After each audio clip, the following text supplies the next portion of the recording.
Hi, my name is Sarah Nance, and this is my Module 1 introduction video for School and Community Relations class.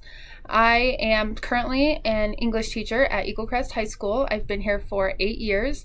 It is in a south suburb of Denver called Centennial, and I have lived here my whole life. And I went to school in Grand Junction, Colorado, but came back here because of how beautiful it is, and I was familiar with the school district. I am married. I've been married for 2 years, and 3 months ago this week I gave birth to our first daughter named Jane, and I actually just came back from my maternity leave this week, so it's been a little hectic, especially starting another grad school class, and trying to balance being a teacher and a mom is already proved to be quite challenging. So anyway, looking forward to this class. I sponsor National English Honor Society, I coach volleyball in the fall, and I also lead the 9th grade team. I teach 9th graders, and I also teach AP Lang for our honors juniors here. So we have a great school community in Aurora/Centennial, where our school is located. We have a huge school district, but our school specifically, our high school, has 2,900 students, and so we have a large feeder area. So obviously I'm looking forward to this class and kind of learning how to reach out to the community members and other stakeholders and what kind of impact that we can mutually have on one another. So that being said, I think transparency is really an important value to me. I think it's important that the community members trust the school district to take their children and their kids to better places, to the next level.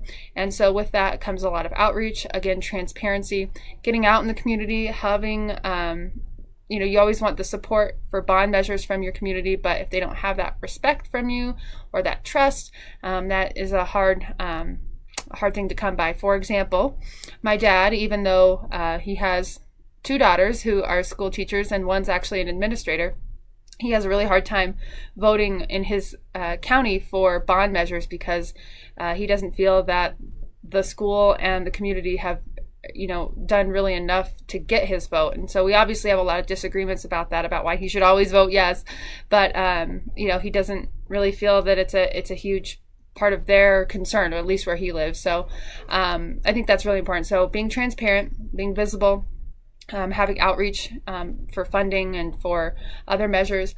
The respect, I think, is really important, as well as having a positive impact on the community. So getting the students out there and representing the community, I think, can help with that visibility and transparency. And I think there's all kinds of things that are important for those relationships to grow and to foster and create a really a nice kind of gathering of where the school and the community comes together. I think that can really they can strengthen one another. The community can strengthen the school, and I think that the school can strengthen the community. So those are just a couple of my initial thoughts, and I obviously have a lot to learn, and I'm looking forward to hearing from others of you in this class and from our materials already on the website.